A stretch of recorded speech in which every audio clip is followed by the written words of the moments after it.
So here's the choice. I'm definitely not playing the pirate one. That you don't. Okay. No pirates allowed. No pirates for you. But we have what's his name? Xanthar. Xanthar's a beholder. We have the Unfinity Mark Rosewater signed Johnny versus Angrath. Is that his name? I think so, yeah.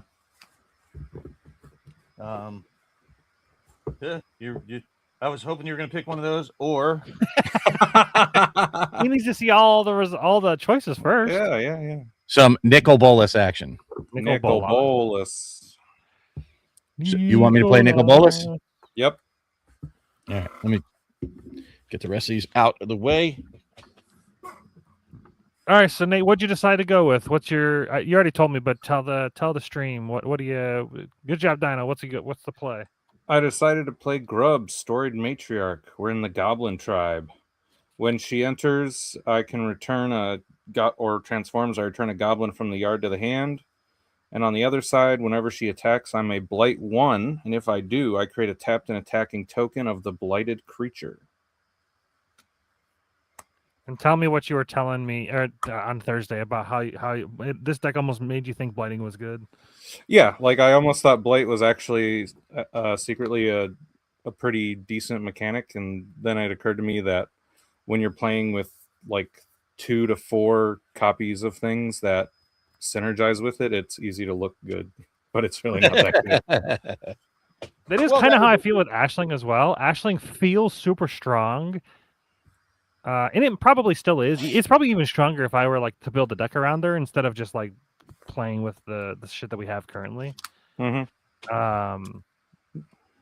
But yeah, this deck feels super strong. Like I ran 10 raid monster against 10 raid monster battles against the hard mode raid monster, and I won 6 out of 4 or 6 out of 10. Yeah. So 6 wins, 4 losses, and that's pretty damn good considering it's like it might be one of the hardest raid monsters we got. Oh, okay. And correct me if I'm wrong, Nate. You are not joining our bandwagon out to Gen Con this year. Is that correct? That is correct. Yeah, only David is to my knowledge. Unless Nate's gonna do a sneaky woo, although you'd have to buy your shit like now. Yeah, no, I can't. Yeah, it's a pricey one. I'm already like $1,200 in, and I haven't. It's like fucking 5 months out. Well, I mean, doing anything in life is generally kind of an expensive thing. Mm-hmm. Yeah, I mean, it's mainly the hotel or the Airbnb. It was 5 nights for $750, so that's like the majority of the cost. But it is 5 nights, so. But I mean, that's generally pretty true everywhere. Yeah, that's what I'm saying. That price isn't bad. It's just it's 5 nights, so like you know, it is what it is. I don't think the convention tickets at like $163 or something for all 4 days. Yeah, that's not ridiculous. I mean, when like Taylor Swift tickets are like $1,500. The parking pass was like $120, I think. But that's for all 5 days, so that's also not bad. When we went to Gen Con last time, we had to like hunt around for a parking spot, and then the one that we found was like probably about a mile or 2 out from the venue. So then you're walking, for 15-20 minutes. Yeah, just to get there. And then like this one, the parking places that I got for this time is like very close to the convention center. It's like touching this Lucas Oil Stadium, so nice. It should be very, very nice to just. Well, I think the one that you had also had shuttle services, did it not? Yeah, if you really wanted to, there's shuttle services. Unless it's like there waiting for me, I don't think I'm gonna bother. I bought some new shoes. I got some Sec Honey Echelon. Some good. That's a good sign. Always love flipping over a land right on top of I have 2 lands. I have 2 I got lands. all. Look at that. Look, I mean, come on. Come on. Is this backwards for you guys? Yes. Yep. Okay. That's whatever. But you got to love that, Nate. I pulled 3 lands. And they're all the lands you need. I have 2 basic land cyclers, 2 lands. I've got a Dawn Blessed Pendant. I'm going to have to mulligan. Yeah, you're all set. Lava Leaper's OP. But I can turn 3 Lava Leaper. Have a play. That's good. I do not have a play. So I'm gonna have to draw into some of my lower casting cost stuff. I have a 3 casting cost, but it's ramp, but it's not great. But I do have all my colors, so I'm definitely keeping. Like, It's something. I can't stand sitting here going, nope, no land, can't do anything. Nope, no Yeah, land, yeah. can't do anything. I'd rather be mana hosed than mana screwed, honestly. Yep. I love mana hose. Mana hose are the best. I want to make that as a new YouTube channel, the Mana Hose. They're the best kind of hose. There's the Scry Babies. I think that's a good name. Yeah, Scry Babies is good. Yeah. So I'm all set. Who's tracking the ready. raid monster? Well, I was gonna ask. So, do we want to do the normal raid monster because Nate's never done it, or do we want to just go straight to the hard mode? What do you want, Nate? What are you talking about? Not the normal one. raid monster. You're talking about the Lorwyn raid monster. Yes. Yeah. The normal version. We could do it for the Lorwyn flavor, but I did play against it, and yeah, it's super fucking easy. No, he's talking about both of these being Lorwyn bosses. He's made a hard version of the Lorwyn. Yeah, I made a hard version of that boss. Yeah, I know. Yeah. Did you play against that one too? No, I decided to save that one for. Okay, so I guess yes, if you've already played the normal version, we'll go with hard mode only, I guess. Cool. It should be like I said, I've never lost against that mode, so hopefully this mode will present. It's more of a challenge. Well, but not only did we not lose, it just wasn't even a challenge. Yeah. Hey, can you do you have a link for it? Do you have like is it on a Google Doc, Matt? Yeah, I can share it. I have it pulled up. Yeah, if you would please, for the audience. And thank you everybody for rejoining us, for those that are joining us after the normal show, and for those of you that are just tuning in now. Love you, Sherry Vegas. And you are first here. Yeah, but what he's just attached there is this altered version of the Lorwyn raid boss. One of the things that we didn't say in the show tonight, and I think it's going to continue to be a part of the future of making the thematic raid bosses, is I think AI will inextricably be a part of creating raid bosses into the future. It's not like we're going to be using theirs, but it's a great shell to begin with, right? Maybe. I don't know. For this one, I didn't even bother.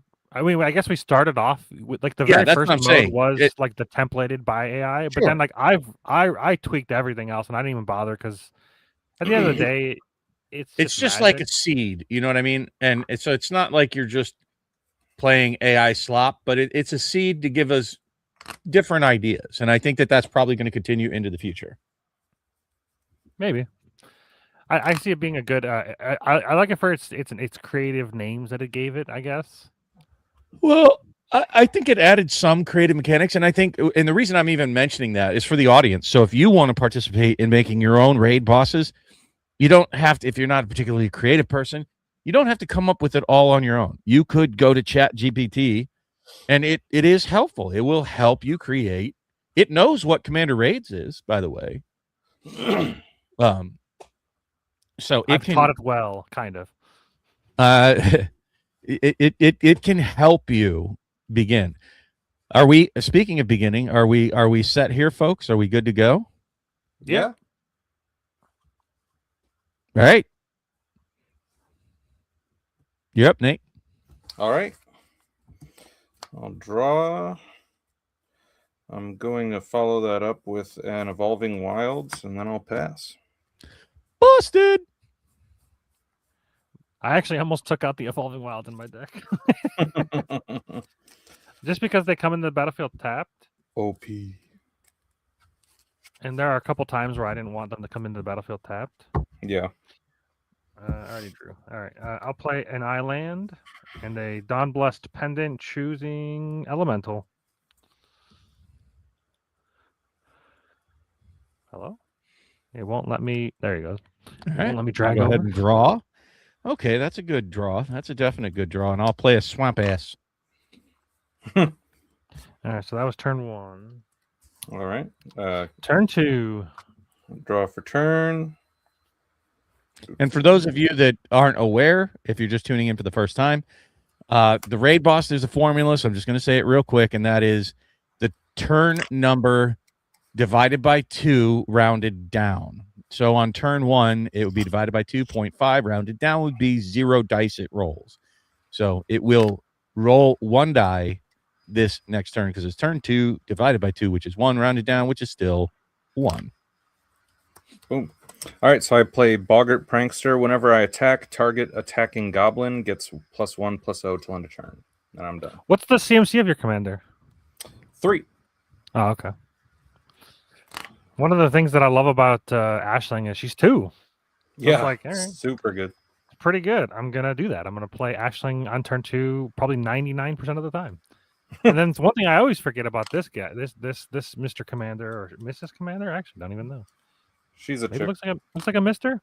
Is what you can do on the front side. Well, no, it's that I always forget to that when it enters and when it flips. So like I always forget to do the enters part, which is discarding a card to draw a card. I will do that because so far I haven't drawn a 3rd land, so we probably need one of those. I'm going to get rid of this foraging wicker maw and draw a land. All right, cool. So now I can flip it and have a turn 3 lava leaper, and then I'm done. All right. So I'm going to draw a card, another 3 casting costs. That's good. I did not draw any 1 or 2 casting costs, but I will play a forest and pass. All right, so this is our first roll here. So who wants to roll it? You go for it. All right, I've got a big old chunker. 7. 7 is creating some flyers and attacking. So it's creating 1/1/1 with haste and flying. So one of the things that's a little annoying is keeping track of the flyers that it makes. But I do have like a wide variety of tokens.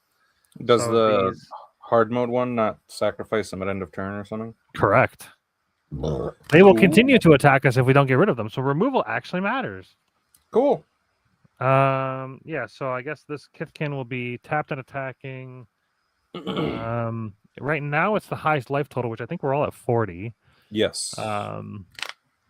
Or random if tied. So we'll go. I'll roll D6. Nate's 1, 2, you're 3, 4. I'm 5, 6. Roll a 6-sider. 3. So is that me? Mm-hmm. All right. So I take 1. So I go to 39. And then the raid monster starts off at 60. So it goes to 61. All right. And the creatures, do they have like death touch or anything like that? They have flying and lifelink. Okay. And haste. And haste, yeah. Cool. Yeah, and once it goes to below or 50% or below, then it creates more. It doesn't create it creates both of them, and the second versions have haste, death touch, and menace. They don't have flying or lifelink, so they do mutate. Gotcha. I do think that there's a possibility that mode maybe needs to not be both because I've gotten stomped many a times. But at the end of the day, the game's got to end. So yeah. All right. So turn 3. Yep. I played my land for turn, and then for 3, I'm casting Gnarlback Elm, which enters with 2 -1 counters on it. And for 2 and a black, remove 2 counters from this creature. Target creature gets -2/-2 till end of turn. Activate only as a sorcery. Hey, that'll be useful. Yep. And then I'm gonna hit the raid monster for 2. All right. Oh, and another thing we've done is if you notice from the good mode to the bad, or good mode to the hard mode, the good mode has a bunch of like positive effects mixed in. This hard mode has almost none. Okay. Only the natural 20 has good stuff. So, gotcha. All right. I'll untap and draw, and then I will flip Aisling to the other side. I will create 2 red. I'll play a mountain, and then I'll play a lava leaper. Lava leaper says all creatures have haste, and then whenever a player taps a land for basic mana, that player adds 1 mana of any type that land produced. I forgot I would have gained 2 life from both of these for the Dawn Blessed Pendant. So it would have attacked me anyways. Alrighty, I will swing for 5. Nice. Next turn will be very good if it doesn't wipe the board. All right, pass turn. Bob, you've got double mana on every basic. Got it. I'm going to go ahead and play an is land. I'm going to tap all 3 for 6 total mana, using 1 green and I don't care, or 1 black and 2 blues. For that guy, I'm going to play 1 black and 1 green and 2 whatever else is left over. I have a total of 6 mana. For that guy, I don't know their names. Vinebread Brawler and a Moon Glove Extractor. Glove extractor? Moon Glove Extractor. Oh, okay. He's extracting moon gloves. I don't know. So I'm going to So go ahead and... What that means is that you have those boxes of those like nitrile gloves. He just pulls those out. Awesome. So I'm going to go ahead and swing an attack. When I swing with this guy, he gives another elf +2/+1. So I'm going to swing for 8 total damage, lose 1 life, going down to 39, and draw a card.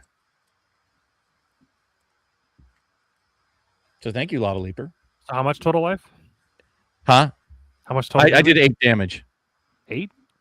Yeah. That's pretty good. It's not bad. 46. All right. We got one more die roll. It might be a turn 4 kill. If it doesn't do anything crazy, it's a turn 4 kill, almost guaranteed. Holy shit. Lava Leaper's so good, man. True. Haste It's is good. I agree with you in this format, but that's, again, like you said, it's a card you would never play in any other format. 8. We can only do 1 spell in a round. That does hamper things. Okay. Not for me. And then also it goes to combat, and then I'm at 41, so it'll hit me for 1 and gain 1. All right. It's not my turn. Wait. You didn't attack with his creature. What? You I didn't just attack with Raid Monster's creature. I just did. I took 1 damage, and it gained a life. But you're not the highest life total. I am, because I'm at 41. Are you higher than 41? Oh, are you? The Dawnblessed Pendant, I gain a life every time an Elemental enters. Uh, Over to Nate. All right. Untap, Drizzy. Double mana, but only 1 spell. Gotcha. I'm fine with that. But if you got any instants, of course you can cast them in between turns, Yeah. or I should say on other people's turns. For 2 red, I'll play Warren Torchmaster. At the beginning of combat on your turn, you may blight 1. When you do, target creature gains haste until end of turn. Okay. I'll go to combat and I will blight 1 onto Gnarlback, even though everything has haste. And then I'll go in for 4 damage. All right, 43. And then I'm done. Is that remove ability only a sorcery? Yes. Okay. Do you have an instant to cast? Yes. Okay. I was just saying, like, if it had nothing to do with your mana, you can kill the thing that's attacking me. Right. But if you got something better, I'm cool with that. All right, so draw. I'm gonna put the 2 mana into. Yeah, we'll just say red. Play a land. I would have had 10 mana. That's a sorcery. Yuck.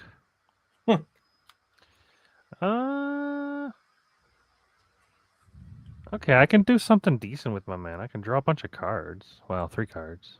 I can divination? No, I can kind of brainstorm. Or I can do more damage.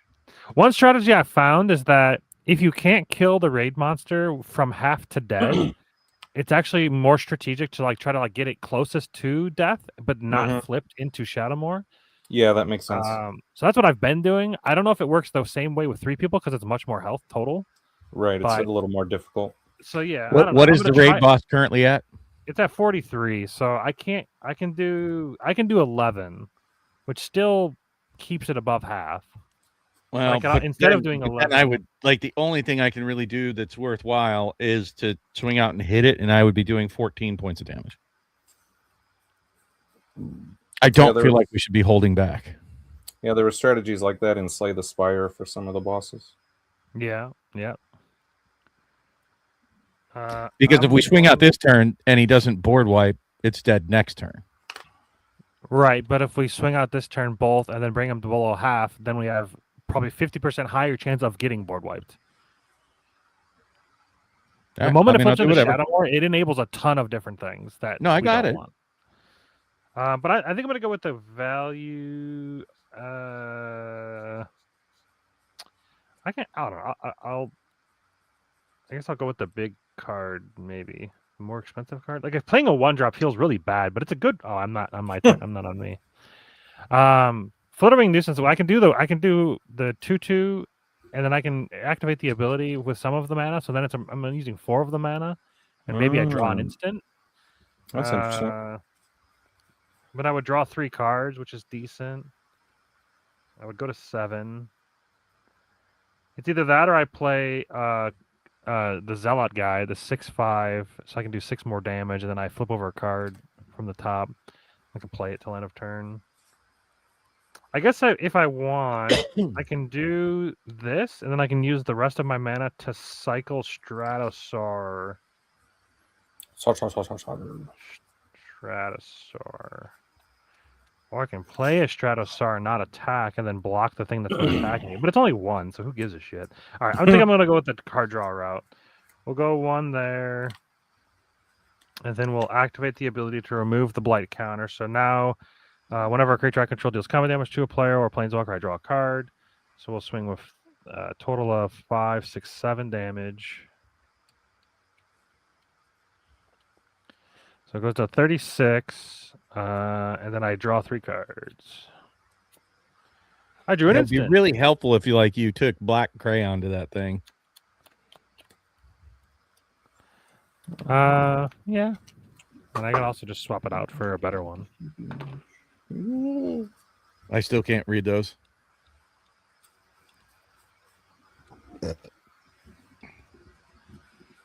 Can you read that, 1, Nate? 2, 3, 4, 5, 6, Sorry? 7. Can you read his life counter there? Oh no, but I'll figure I just ask. I trust him. No, still can't read it. You need crayons, Matt. 36. They're colored in.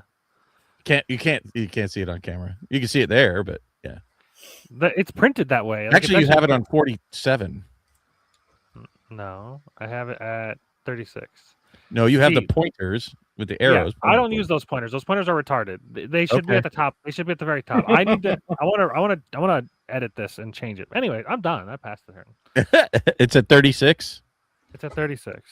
Okay, I'm gonna untap, upkeep, draw. I'll play a full rest. I only get to play 1 card. I am glad that I did what I did. So I'm going to do it this way. I drew no lands. 2 green, and 2 blue, and I'm going to play a Pestered Wellguard.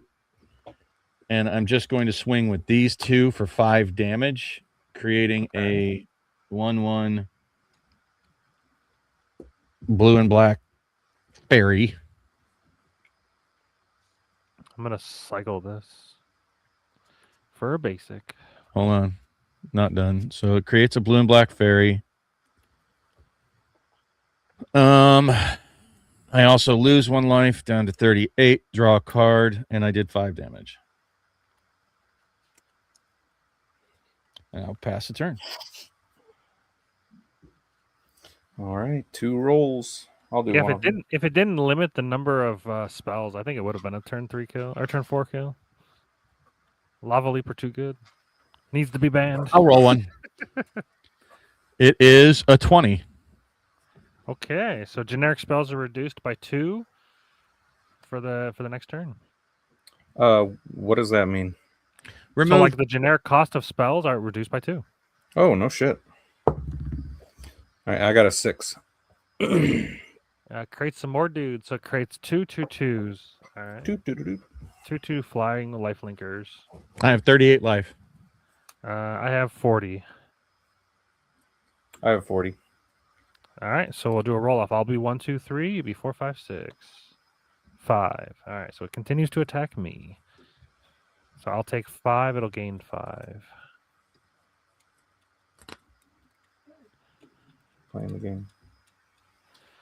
But it's at 36 now, and yeah, we have no I did limit 5, anymore. I did 5 points of damage. Is it? Oh, because it gained 5. Got it. Yeah. All right, no restrictions. Hit it. Round 5. Alrighty. I feel like we. Oh, I can definitely kill it. I mean, yeah, with generic mana being reduced by 2 and having haste. Yeah, that's it's pretty good. Natural 20s are meant to kind of be that fun, busted interaction. Yeah. I mean, do we even really need to play out the turns? Because like I'm gonna do like 20 plus damage.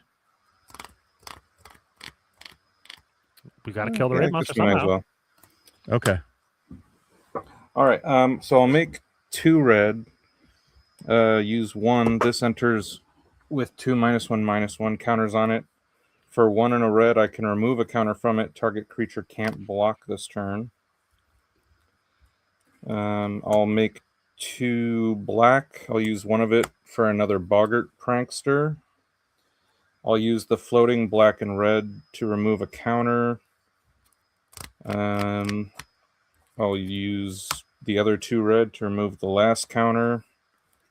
I'll go to combat and swing for 4, 5, 6, 7, 8, 10 total. All right, it's in Shadowmoor. Oh, and then I'm done. Alrighty.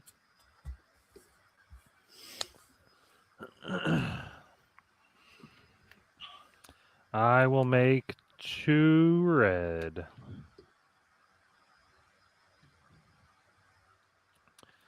Play a mountain. Use that 2 red for a champion of the path. As additional cost to cast the spell, behold an elemental and exile it. I will behold this Eclipsed Flamekin. And then this says, whenever another elemental you control enters, it deals damage equal to its power to each opponent. And then when it leaves, gets rid of stuff. I gain 1 life.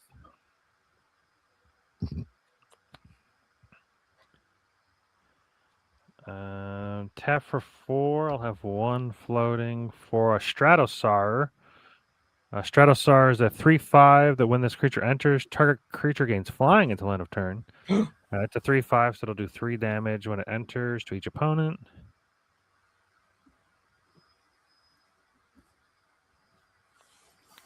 What does that put the raid monster at? 23. Oh boy.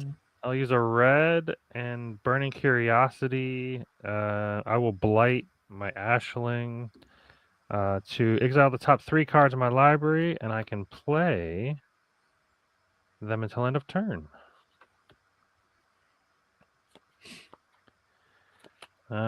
Sure. That's a blight counter.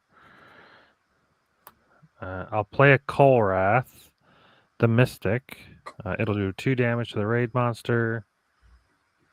And then whenever I cast a spell with mana like 4 or greater, this creature gains +2. Oh.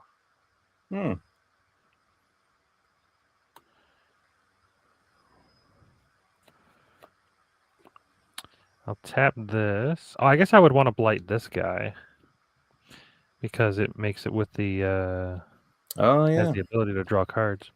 That was the idea that I had. Blue? Yeah. I'll use that 2. I'll have 2. So that's 1 blue. I'm convoking an unexpected assistance. So I've got 1 blue, 2. I'll have a floating red. So I'll draw 3, discard 1.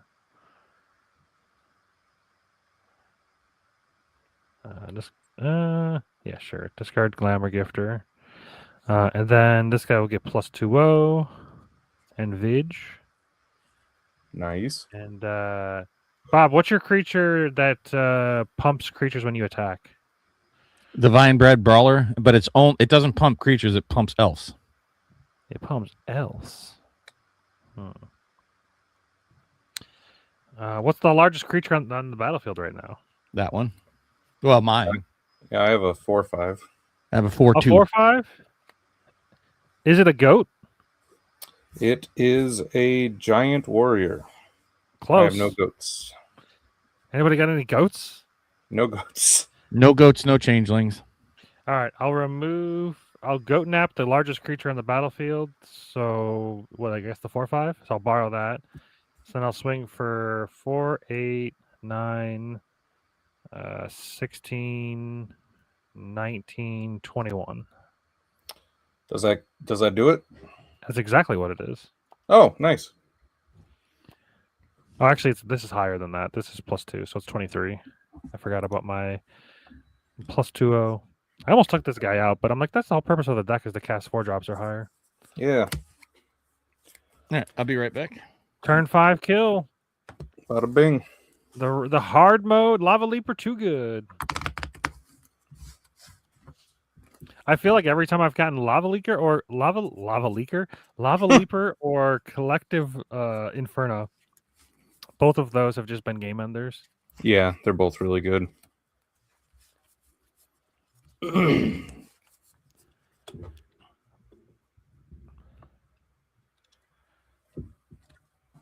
I almost feel like the raid monster needs more hit points. 20 might be too low per person. Maybe. It's hard to tell. Yeah, in playtesting, it's a lot easier to hold back damage before it flips. When it's at when it's 11 or higher, it's a lot easier to do 11 damage than it is to do 30 damage in one go. But then at the same time, there's 3 people, so each person only has to do 10, which is doable. Like if I didn't kill it, Bob would have. Yep.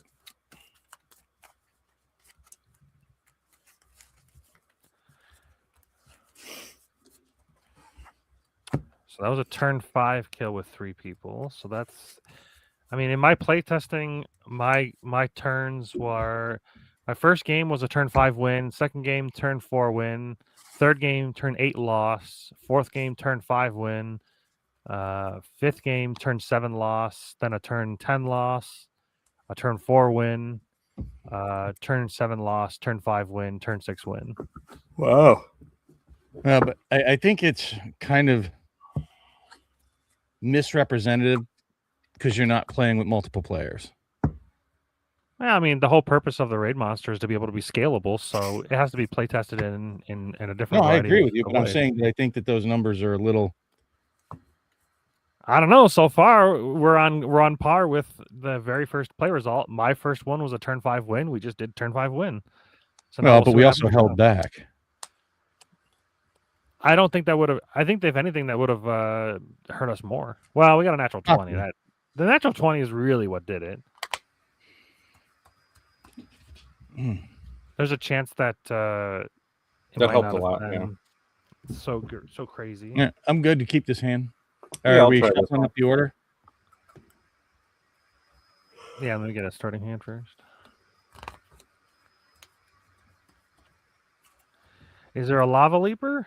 Nope. Mulligan. It's a mulligan only because I have no blue. So even if I played Ashley, I couldn't flip it. Yeah. I have a land cycler, but I need a blue to land cycle it. Which is a bit of a flavor fail. I guess you get any basic land, not just island. Huh. Yeah, if I had a blue, this is a keepable hand for sure. It's got the champion. Champion of the Path is another one of those things where it's like he changes games quite nicely. Yep, immediate value. So if I play this in Ashling, I've got 3 turns to get a single blue. Seems like high chance. I don't know. I'll keep. It's a solid enough hand, I think. All right, cool. All right. So let me do some. It doesn't like me doing it fast. All right. Bob's first. Everybody good? Yep. I'm going to Evolving Wilds crack. Go ahead and pass. I think I'm going to go get a swamp. Come on, island. Nope, another blue drop. All right, pass. All right, untap. Swamp pass. Swamp ass. Round 2. Sorry, still shoveling from my busted ass Evolving Wilds. Oh yeah. Cool. Untap. Come on. I did just think about that. I probably should have mulliganed this that'll hand. work. That works. Because I need a blue as my second land source, or And- else I can't flip Ashling anyways. No, I got Oh, 3 okay. islands in my hand, but I'll go ahead and play an island pass. Let's hope for an island. Ooh. All right. Well, I guess I'll just cycle away this Stratocaster. Nope. I'll cycle away this Kolrath, and I'll go get a blue source, and I'll pass. All right. Draw for turn. Mountain, and for 2, I'll play Boggart Prankster. Pass it up. It can't hurt me if I don't have any board. Who's rolling? You are. I'll do it. I'm shuffling my deck. Okay, All right. Nate, go for it. 14. What is that? Creatures lose all abilities until the raid monster's next turn. Okay. Get dressed Huh. down. Would that neuter ETB effects? Yeah, they cannot have abilities. Well, that kinda Although the hurt. way that it's worded, they would have to be on the battlefield, so I guess not. Yeah, because right now they lose all abilities, and I don't have they can't gain Bye-bye. it. So yeah, it would only affect what's on the board currently. Cool. All right, I need a ruling because it's going to affect the play I make. That is. So, That's how dress I'm- down works. Dress down doesn't like globally keep doing it. I'm up. Not Nate. Do it. I'm up, not Nate. We'll do it. Okay. And draw. That's a good card. And play another Island. Tap all 3 to go fetch a forest with my Changeling Wayfinder. Pass turn.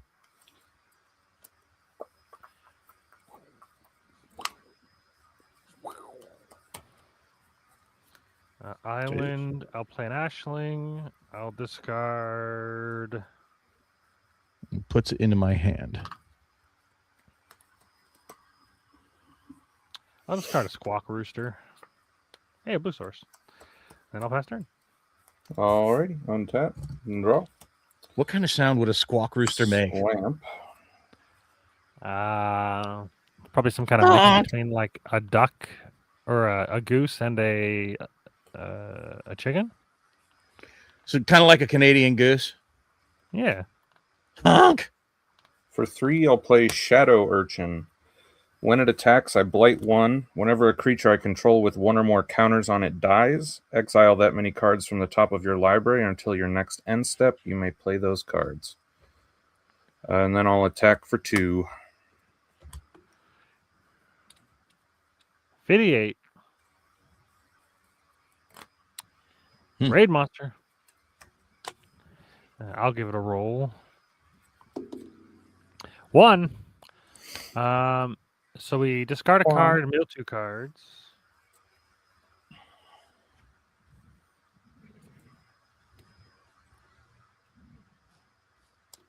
And then if the raid monster is not dealt damage this round by an opponent, roll an additional die on the raid monster's next turn. So this ability gets really bad if it does like some kind of board wipe, but then follows it up with that. But other than that, you're good to go. All right. Untap, upkeep, draw. Let's just Round 4. play a forest. I'm going to go ahead and tap all 4. Play the high perfect Warcant, and I will swing and do 1 point of damage. 57. Pass turn. Draw. Ooh, Oh, I didn't draw. Inferno. I needed to draw. I'll Oh, no, I play a did flip. draw. I did draw. Do I rush out? Do I rush out the collective inferno? No, I gotta get some. I got a collective inferno. We'll put in 2 red.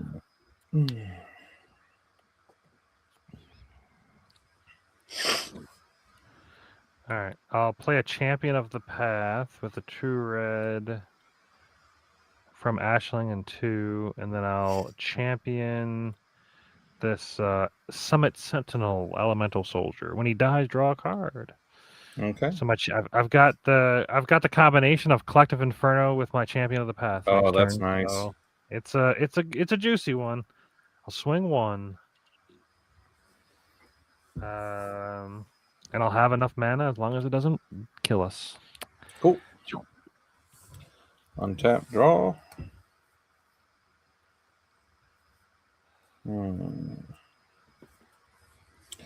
For 3, I'm going to Wayfinder.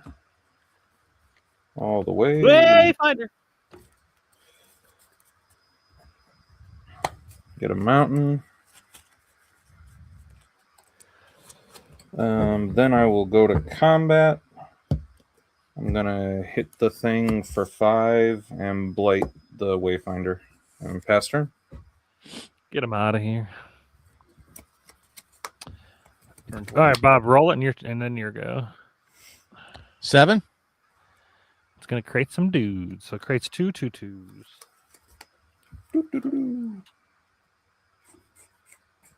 And then roll the next. Well, don't we want to resolve the attack? No, it's in its main phase 1. Because what if it rolls that again? And a 9. A 9, you say? 1 spell a turn. That's okay. All right, so now it's got 2 2/2s. I'm at 40. Are we all at 40? I'm at 40. 40. All right. So I'll be 1 2. Nate's 3 4. Bob's 5 6. A 4. So 4 flying at you, Nate. All right. 36. And it goes up to 55. Round 5. Untap, upkeep, and draw. I drew a swamp. And I will play a swamp. I will tap for a green, black, and a blue.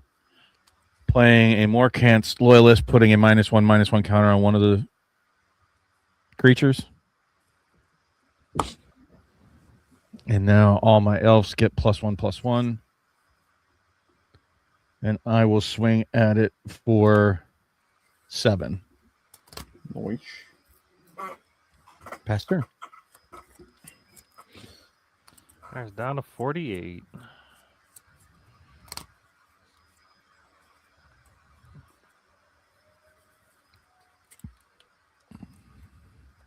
I'll put in 2 red.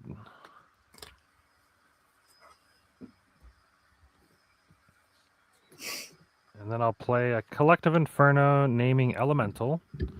So now double all damage that sources the deal of the chosen type would do. So now all of my elementals do double damage. Double. And then I'll play a Foraging Wicker Maw. When enters, surveil 1.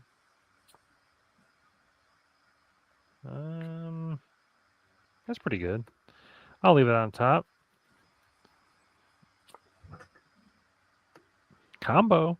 All right, so it's a scarecrow, so nothing happens there. So I'll go to combat.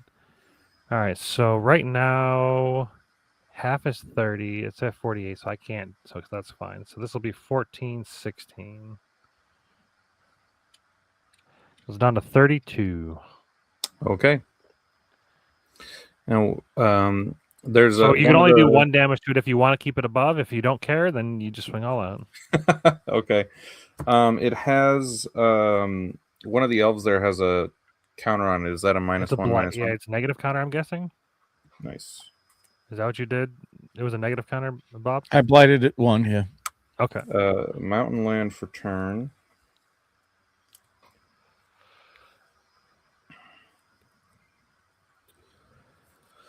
For 1 black, I'll play Vile Boggart. When it dies, I put a -1/-1 counter on up to 1 target creature. Okay.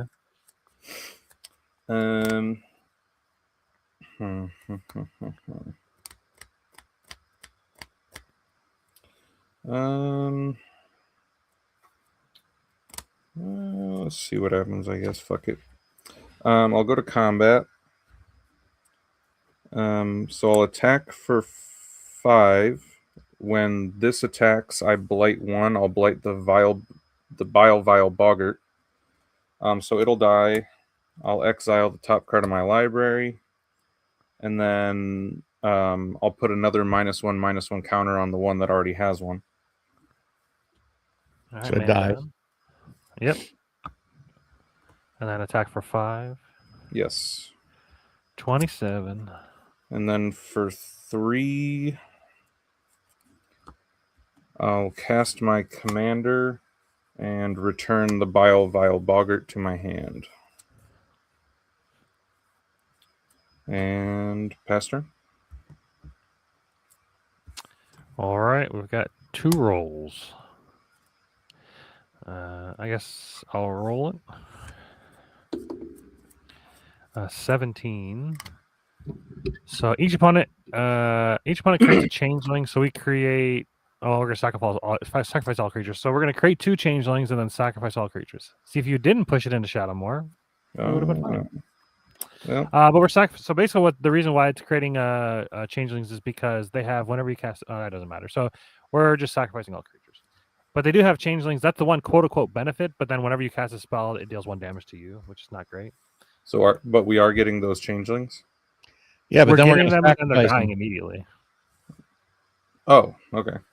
Yeah, because it's the basically it's a board wipe. Yeah, sacrifice all creatures. Alrighty. I exile the top card of my library. Well, and don't you also? Well, would you? How did that one card read? Does it go to the graveyard? Well, it goes to the graveyard, right? So you'd put a -1/-1 counter on his dude. No, that's in my hand. All right, second roll. A 2. Sacrifice all token creatures, and then each opponent sacrifice all non-token creatures. We would have had double board wipe. Nice. Damn. Okay. All right. Round 6. Untap, upkeep, and draw. Well, Matt, you're gonna love this. Am I? Yep. So I'm gonna go ahead and tap 3 and 1 to play Mornsong Aria. Players cannot gain life, and at the beginning of each player's draw step, that player loses 3 life and searches their library for a card, puts it into their hand, and I will pass turn. Nice. I kind of wanted the card that's on top, but that's okay. I guess if I need to, I can just take it. Yeah. What's my best card? So I lose 3 life.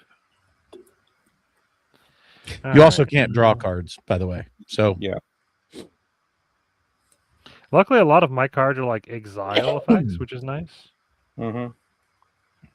Definitely don't want that guy. Did you attack with his creature, by the way? No. So who would have been? I have 40. Well, I was also at 40. All right, so then I'll be 1, 2, 3. Bob will be 4, 5, 6. Mm-hmm. 3. So I'll take another 2, and then it gains 2. All right, so I'll go get a Lava Leaper. That makes a ton of sense.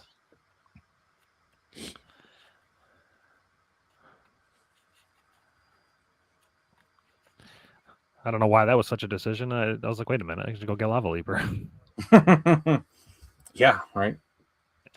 This will help us get back into the game. Everything has haste, double mana. It's about the only chance we get, I think. All right, so unfortunately for me, I have to tap all of my mana to cast him. Well, almost all of my mana. But I do have this. So now I have at least that. And then I'll swing for 10. Nice. And I'm done. Alrighty. Untap and search. What are we searching for?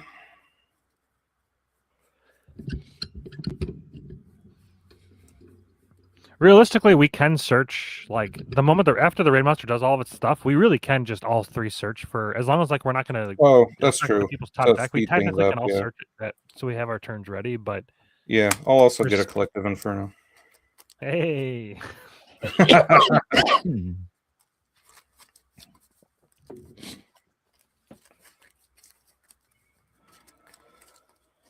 All right. I'll play the Exiled Swamp as my land for turn. And then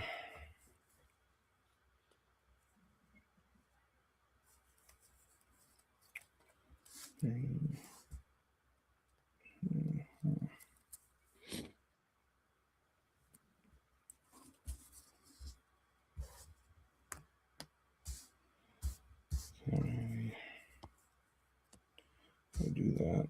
I'll have one red floating. Okay, so I'll tap 6, leaving 1 black floating. I'll get Collective Inferno, choosing Goblin. I'll use the floating black for Vile Boggart. For 4, I'll play Gut Splitter Gang. At the beginning of your first main phase, you may blight 2. If you don't, you lose 3 life. And then for 2 red, I'll play Lasting Tarfire. At the beginning of each end step, if you put a counter on a creature this turn, this enchantment deals 2 to each opponent. Then I'll go to combat, and that'll be 12, 14 damage. ooh, it's at 5. And then I'm done. So we got 3 rolls. Oh boy. So let's all do 1. So you're still out in the window. You roll first one. 9. 9. 1 spell, 1 draw. Okay. We can't draw anyway, so that's really not that big a deal. Yep. All right, I'll roll the next one, so that'll be Bob's turn when he'll be able to go straight into his turn. 8. 1 draw, 1 spell. Okay. Okay, we're dodging. Unfortunately, I rolled a 14. Okay, so all creatures lose all abilities, and the raid monster drains XDR from each opponent. So he's going to drain 3 from each. 33. And then gains 9, so it goes to 14. I don't think that Hold on. matters. And then I he don't think attacks.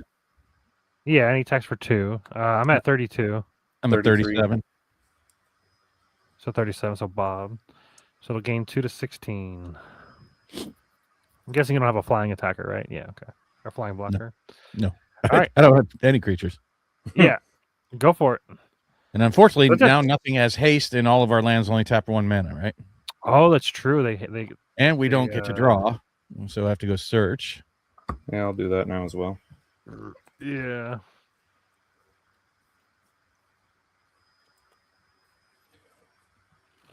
Now that's an interesting question. If a creature loses all abilities and then you copy it, does the copied creature have no abilities, or does it gain its abilities back? Losing abilities is not a copyable effect. Only what's printed on a card is copyable. That's what I thought. So I'd be able to change like my Lava Leaper. I'd be able to have it copy and be another Lava Leaper. I'm going to go get an Aurora Awakener. You Seems got it. correct. Yeah. I mean, I feel like between me having goblins with Collective Inferno and you having Collective Inferno, we're fine. Yeah, it needed to get rid of the Collective Inferno. Yeah. But if I put all right, so now I'm going to need another ruling. Oh, and I lose 3 life. Did you guys each lose 3 life at the beginning? By the way? Yes. So I actually would have. Well, I'll be down to 32. Doesn't matter. Yeah, I'll be at All right. 29 on my turn. All right. So if I copy one of your Lava Leapers right now, does that now make this guy have the abilities of that? Or That's exactly what we were just talking about. Yes, yeah, because that was my tutor. I also got the same thing. I didn't go tutor it. I had it in hand. Oh, well, yeah, either way, yeah. If you copy the Lava Leaper, it can't copy, it still has, Lava Leaper is Lava Leaper. If you make a copy of it, it'll have its abilities. That Yeah. seems right to me. Yep. Is that the way we're going to play it? Because if so, I think that's the right move, right? Yeah. I So I'll like it copy because it. it turns on my Lava Leaper. Then I play my Lava Leaper. Then Nate has 2 Lava Leapers. Okay. Everything. So I think it's not a replacement effect. I think it would then everything would tap for 3. Whenever a player taps a basic land, they produce an additional. Yeah, so it would be 3 mana per. And then once my guy gets his abilities back, then it'd be 3 mana per. I pass turn. Or 4 mana per? 4 mana per. Brrr. All right. Well, you have haste. So you can attack for 4. Is that what I don't even know his power and toughness. All creatures have haste, and then everything taps for an extra mana. What does that put the thing at? 12. All right, so Oh. it's dead. Yeah, I think Yeah. we're fine. It is turn You're 7. So yeah, I'll tap for lava. I'll tap for Omni changing to copy my Lava Leaper. So now we have multiple Lava Leapers. And then I have the floating blue, and I'll play a Stratosaur, and then I'll attack for 4, another 4, 4, 4, 8, 12. No. You can't cast that many Why not? because we can only cast 1 spell per turn. Oh. I only cast 1 spell, so that's fine. So I'll just cast this guy and can call it a day. So Yep. it's 4, 8, 9, 18. GG. Turn 7 kill. So turn 5 kill, turn 7 kill. Mm-hmm. Nice. Collective Inferno and Lava Leaper. Opie. Gotta ban him. Well, I mean, I could roll one more if you guys want to, or we can call it here. Up to you guys. I'm Yeah, I'm cool calling with it. one. They're quick. If you're cool with that, Nate. I'm calling. I'm going to head back down. That was pretty quick, though. I can run Yeah. one with you, Matt, if you want. Mr. Quick. See what Sure. 2 people is. Yeah, I still feel like, I mean, that one does. I'm happy that there's 2 board wipes. It might be unfortunate that we've only run into them on a single roll. Well, Like, there's that's more it. than that. 12 and 13 are both board wipes as well. But we just haven't rolled it yet. There's actually a total of like 4.5 board wipes. maybe Okay, even still turn 5. 5, turn 7. No Yeah, losses yet for it's me. just all RNG. It's a 5% chance each time, so it's not going to happen every time. No, I There was- agree, and it feels harder. The only thing I can think of to make it like more thematic in the strategy, or the more thematic in the way that it does, is like maybe the moment It it hits doesn't blight. Shadowmoor, it rolls dice the moment it hits Shadowmoor, so that there's like no way to like. Well, what's crazy is game we didn't give it any blight mechanics. It's annoying to keep track of. Okay. It's also because it was based off of Eridu. Eridu doesn't blight, so the Eridu and the whatever Okay. his name is on the back. Just saying. Maybe even switch one of the board wipes to global. Each player blights XDR. No, just blight all opponents' creatures. Yeah, but blight 1 is not good enough. It would have to be like multiple. No, you know, but but if you roll it multiple times, again, like I said, it's more thematic, I think, to do it that way.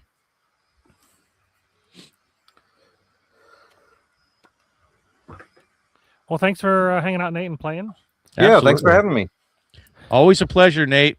Hopefully you run into some good fortune and maybe you'll reconsider joining us for Gen Con. That would be really nice and take some really good fortune. I appreciate it. Have a good night, guys. All right, Later. take care, Nate. Peace.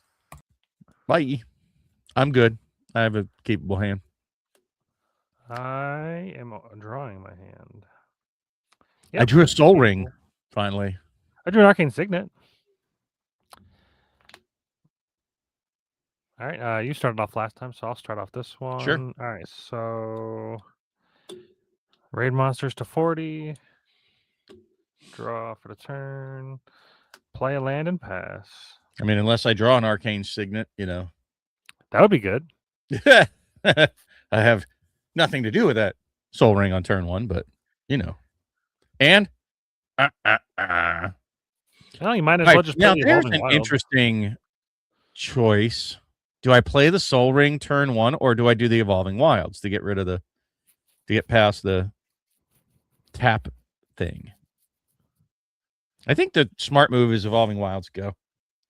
And I'm gonna go get a Probably. It's either that or you ramp into the Changeling Wayfinder so that you could that's kind of Evolving Wilds as well. But it I think it's 6 of one, half dozen other, and I don't want to take too much time on it. All right. Untap. And I'll play Mountain. I'll play Ashling. I will discard. I'll play this. Discard the Summit and I'll draw. And I'll pass the turn. All right, so we roll one now? No, you have to take your turn and then roll.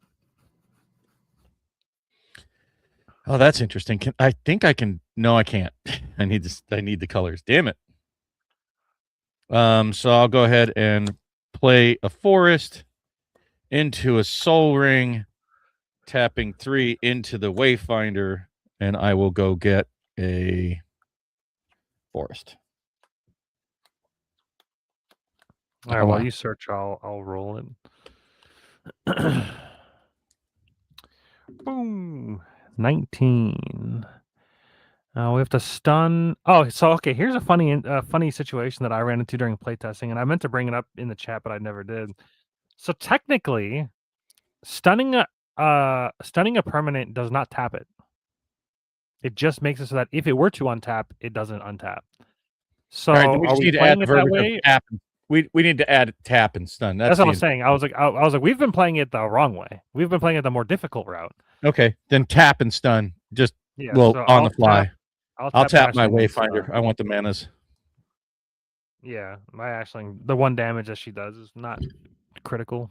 Same thing with the Changeling Wayfinder. All right, so then I'll untap, and then round 3, draw, and then I'll flip over Ashling with a blue. I'll play and I land. The 2 mana will be blue.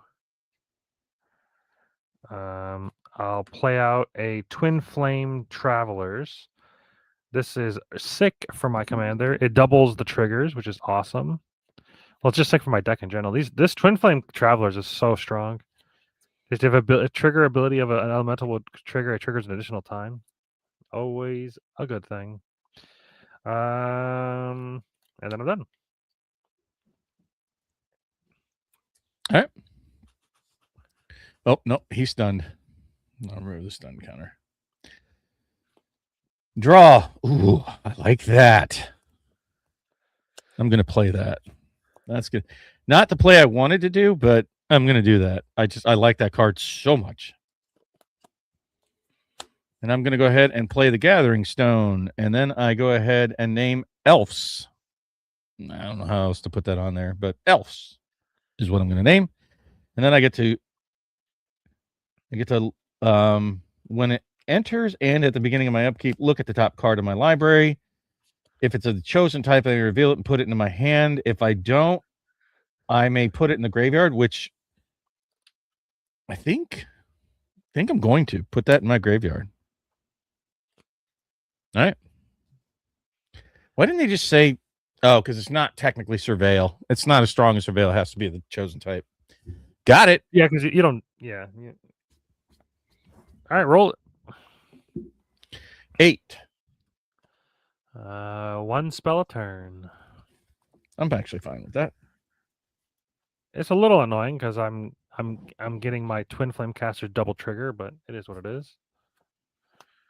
All right, so I'll get double red, double blue. You're not on you. you. If I can only cast 1 spell. Do the video thing. Yo, time capsule. So with a double blue, double red, +2, I'll cast a Kolrath Zealot. So when this creature enters, it exiles up to exiles the top card of my library until end of turn. I can cast that I can play that until the end of the next turn. Until the end of your next turn. So after this next turn. So because it's a enter trigger, it is a triggered ability. So I'll actually exile the top 2 cards, and I will play my land for the turn from one of them.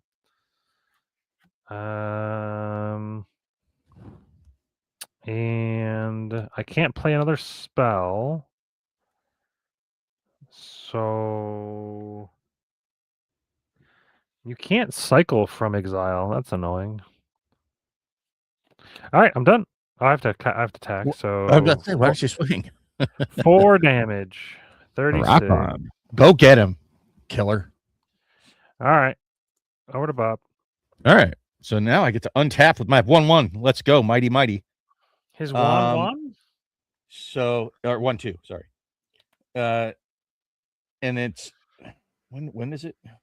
Beginning of your upkeep. So untap, upkeep, draw. All right. So before I draw, I get to look at it.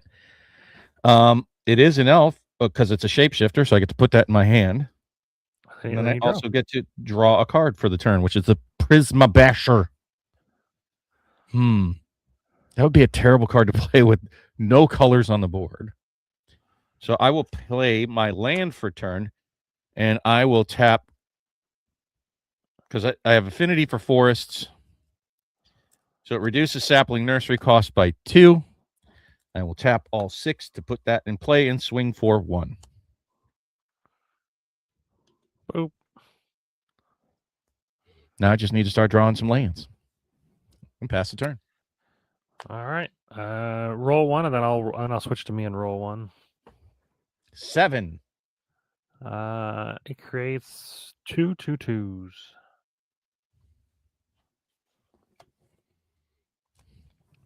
I think we both have 40 life. Yeah. And then my roll 8. 1 spell. Stop it. Yeah, that's not great. All right. So it's going to attack. We're both at 40, so I'll be evens, you be odds. So I'm even, so I take 4. And it goes up to 39. All right, round 5.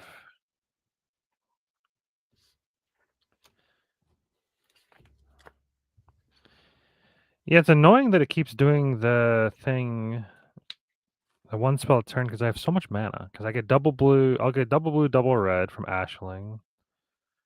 I guess I can still take advantage of that. Oh boy. I'll use all of the mana from that for a Flamekin Guildweaver. When it enters the battlefield, create a treasure, and I'll create 2 treasures because of Twin Flame Travelers.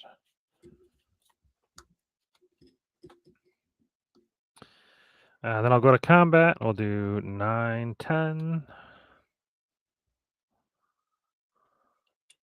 So it's down to 29. And this will be exiled forever because I won't be able to cast it. So we're in Shadowmoor. No, there's only 2 of us. Oh, that's right. Then I'm done. All right. I will untap, upkeep, look at the top card. It is an elf. I'll put it into my hand. I will draw a card per turn. It's the same elfy guy. Now I have some interesting choices.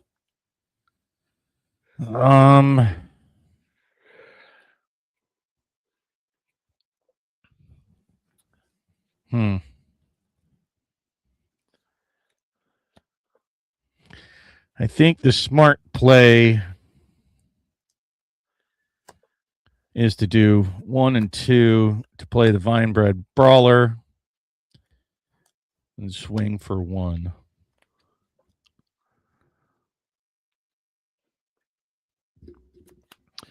And I'll have to pass the turn. All right. At the end of your turn, I'll cast an Unexpected Assistance. Draw 3 and discard 1. Ooh, that could be the spice of everything. All right, we'll get rid of the Springleaf Drum. All right, roll it. 14. All creatures lose all abilities. All right. Aw. And then my roll. Don't be a board wipe and we win the game. 15. We mill 2 cards. I milled an Eclipsed Realms. Aw. And my high perfect Morkanth. Yeah, I milled my Champion of the Path, which is a really good one. All right, so no abilities on any creature, so they're Hold on, just stop. vanilla. He has. Oh, I'm not. Stop. You're going too fast. Number 1. Oh yeah, the he gets to 2/2/2s. attack. I'm at 36. Okay, so he'll attack me for 2. For 4. There's 2 For 4? 2/2s. Okay, so I'm at 36. And So it goes hold to on, 32. I'm not done yet. Okay. At the end of his turn, I'm going to flash in a mischievous sneakling. Then you can go. All right. I think I have a kill on it. So no abilities, but they're just power. So my commander doesn't trigger, so I just draw. I'm going to contribute 7 damage. I could contribute more. I can contribute. Well, I can do a lot more. What's your highest power? Do you have anything higher than 6? What? Do you have anything higher than a power 6? No. Okay. I'm gonna tap 5 and sacrifice a treasure. I'm gonna cast Mirror Form, targeting my Kolrath Zealot. So each non-land permanent I control becomes a copy of target non-aura permanent. So they all become 6/5s. So then I'll attack for 6, 12, 18, 24, 30. That's it. Well, it's at 2. And then you'll finish it off. No, I'm just saying that's it. There's no need. I mean, I've Kill it. without even doing anything. I have. All right, fine. Untap, upkeep, draw. Just Don't swing. care. Not going to play anything. Swing. Done. All right. That was a turn 5 kill. I mean, I could have done a lot more damage. I had that Prisma Mirror Bastion, which would Form. have given. I love Mirror Form. This card's sick. This would have given an additional plus. It's. Let me see. One thing I noticed on this card is this isn't until end of turn. They just become that forever. Sure. So that's kind of fun. I actually did have all 3 of my colors on the board. So when this guy would have come in, and I had 3 creatures out there, when it enters up to X, creatures get +X, where X is the number of colors among the permanents, and I have 3 colors. So each of my 3 creatures would have got +3. So that would have been 4, 6, 7 + 9, 16. Not quite as much as you, but Mirror Form. enough to get the job done.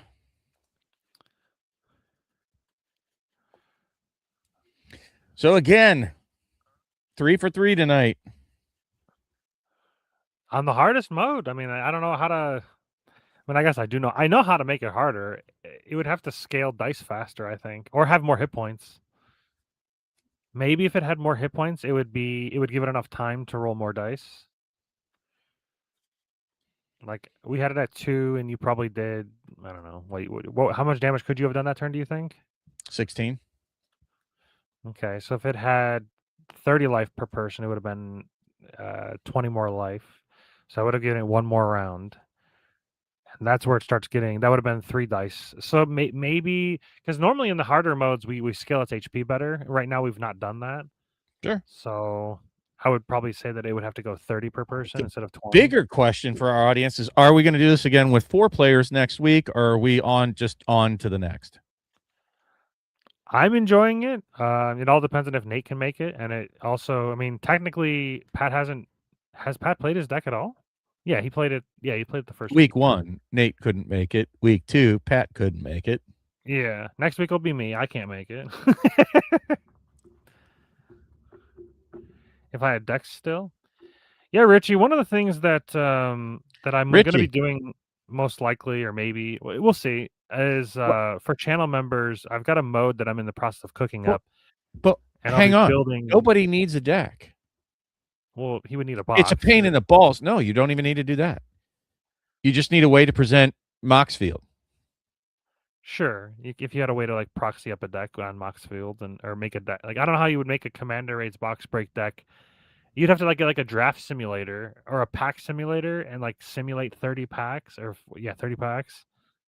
If you wanted to do it like the same kind of way, there's definitely ways to do it. But anyways, like I was saying, I may be building Commander decks to give away to channel members.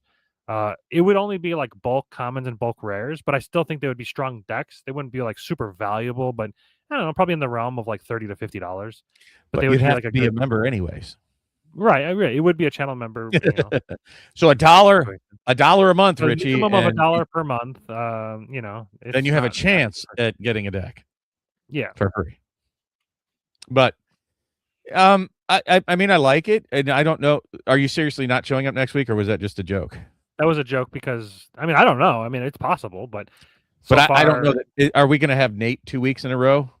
That's what I was saying. Like it would also depend on if Nate is cool with playing next week if he has no plans or anything.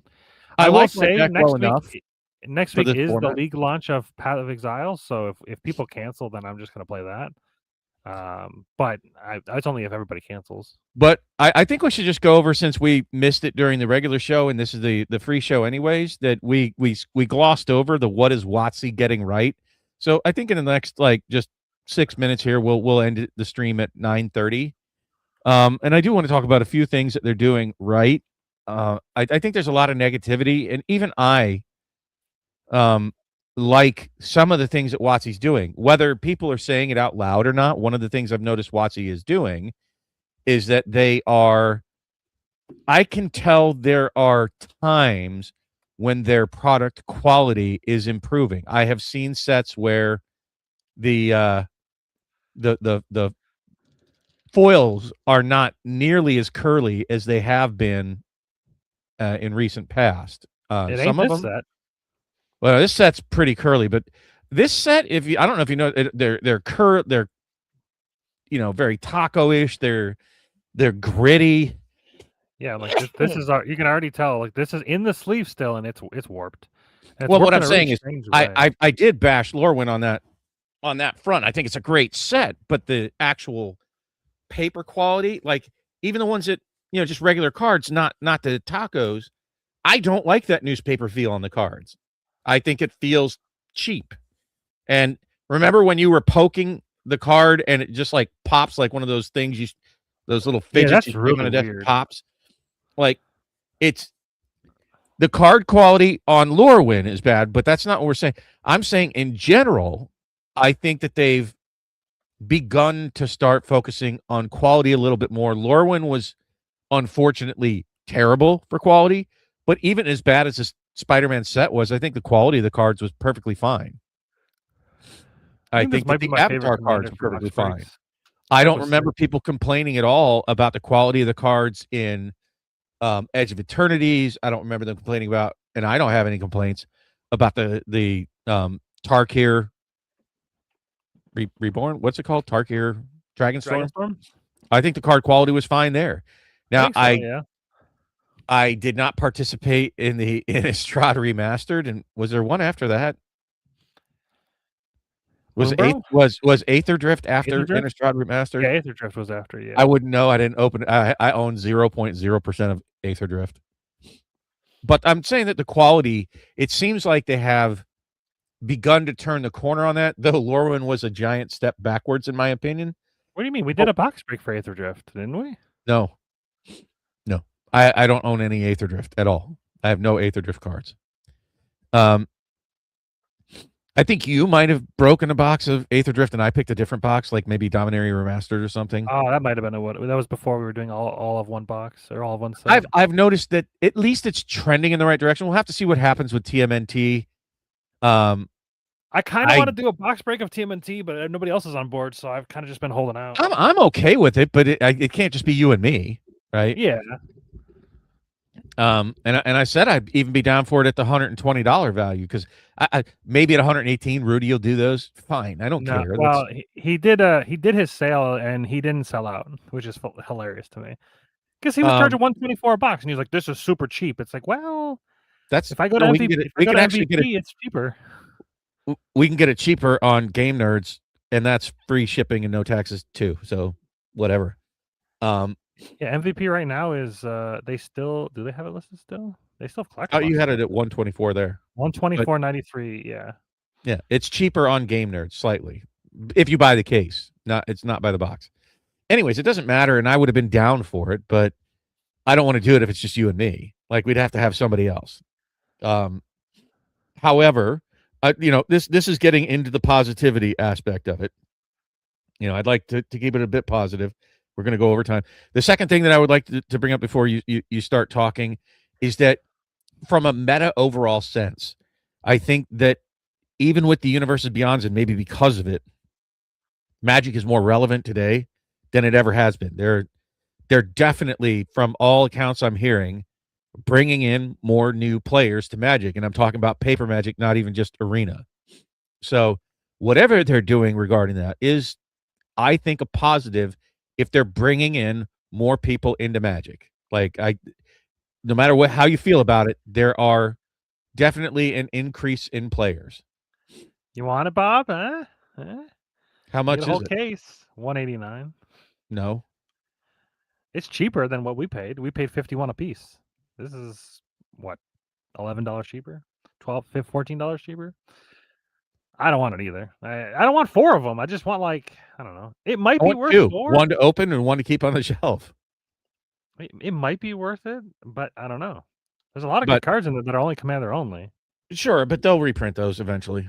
But no, I think I think it is a good direction, no matter how we feel about it, and are the RAR and all the RAR and pitchforks, that they are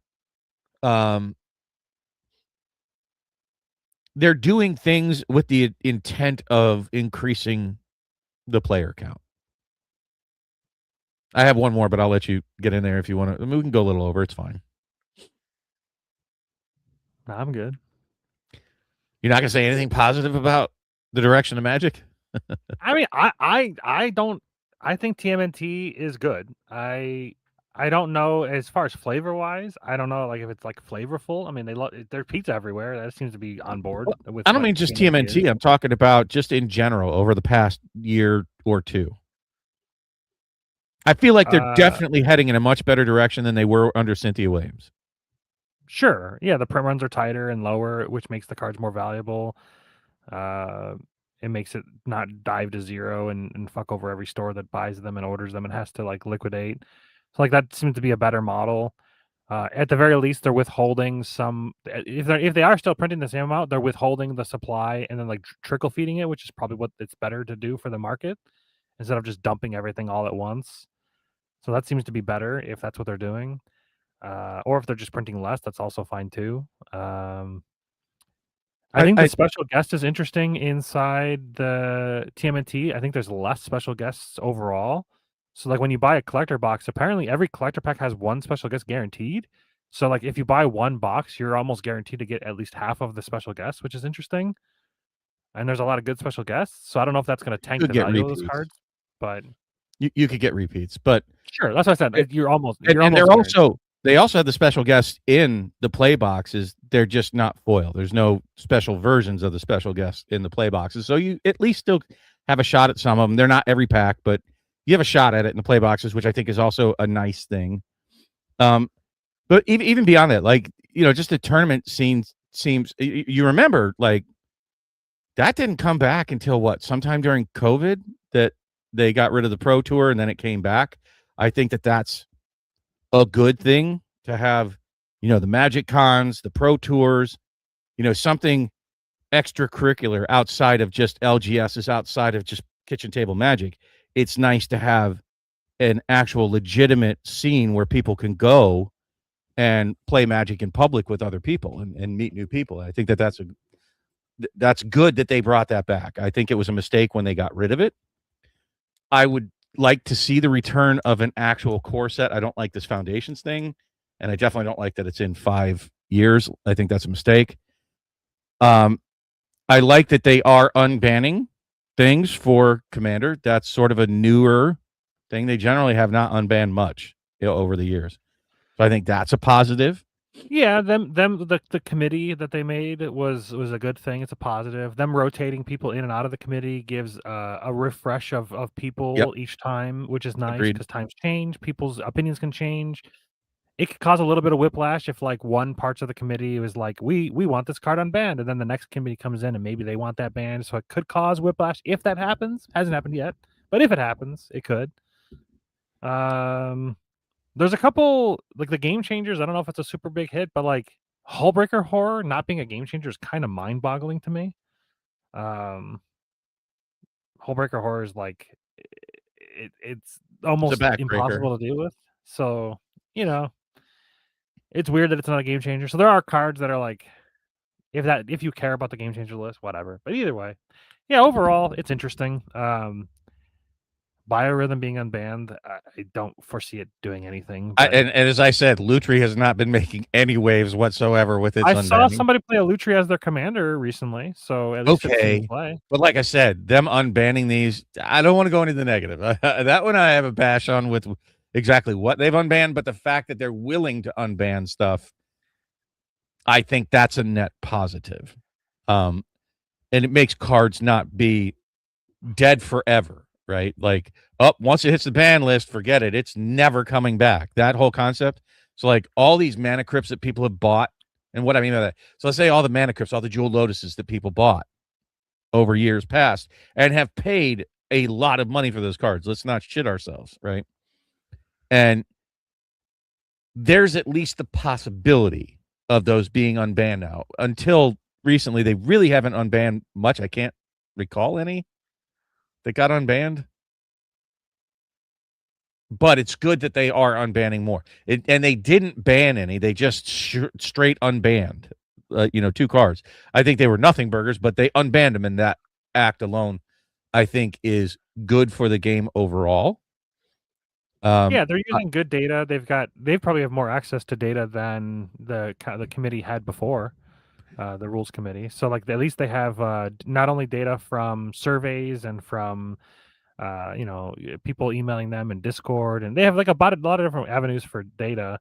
But they also have data from like even possibly Arena for like Brawl. They can use that data to kind of influence what cards are causing problems or whatever. So I think they're more apt. And then of course the committee that they have better data to support their bans or unbans. Just like they didn't ban Thassa's Oracle because they said, it was Ristic Study. Because we didn't receive enough people bitching about it saying that it needed to be banned. So you know what? Well, it's not banned. It's like, by the same token, they didn't ban Thassa's Oracle either. Yeah, same thing. Yeah. For the because I think that would have just blown up the CEDH community. But it would have changed things, yeah. And the last thing that I'll touch on, and then we can go ahead and close this down unless you have something specifically that you want to talk about. But because I don't believe you engage much with the secret layers, and there's a lot of still criticism that you could voice about secret layers. But one of the things that I have noticed about secret layer, is that as of recent,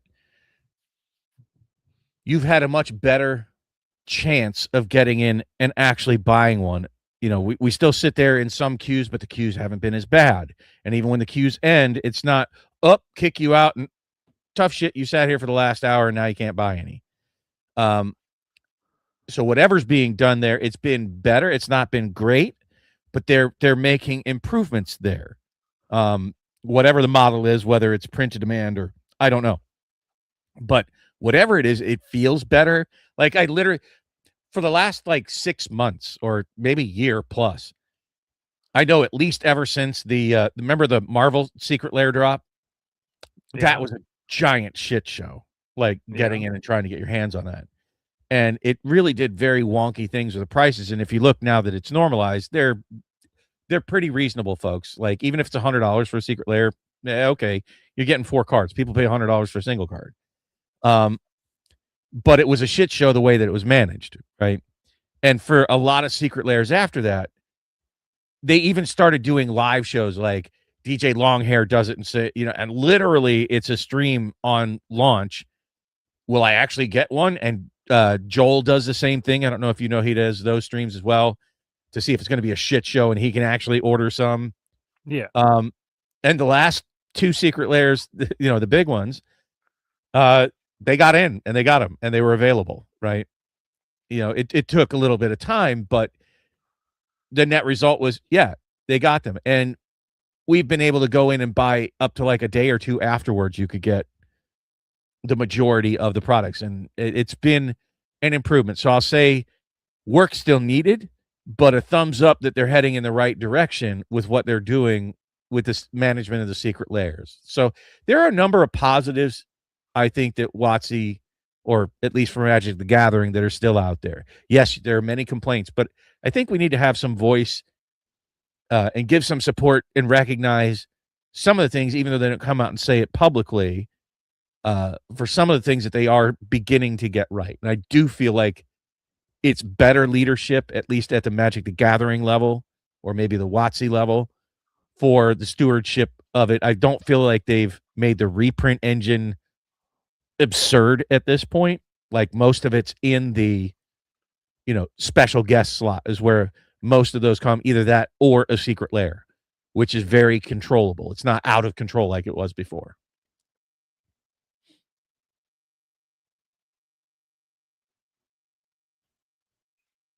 Yeah, Any it's fine. any final thoughts? Nope. All right, folks. Appreciate you tuning in. And if you haven't already done so, would very much appreciate that free like and subscribe. And even just chatting away in chat really helps us out, shows engagement. And even if you're watching this after the live recording, just, leave some comments. Tell us we're full of shit. Tell us what you like, what you don't like. If you have curiosity about the format for Commander Raids, let us know. I'd be happy, very happy to We read explain every it. comment and reply to most. We do. We take it all seriously, and we take your time seriously. Thank you so much for giving us so much of your time on this Saturday evening. Stay warm out there, folks. See you later. Bye. Clip that.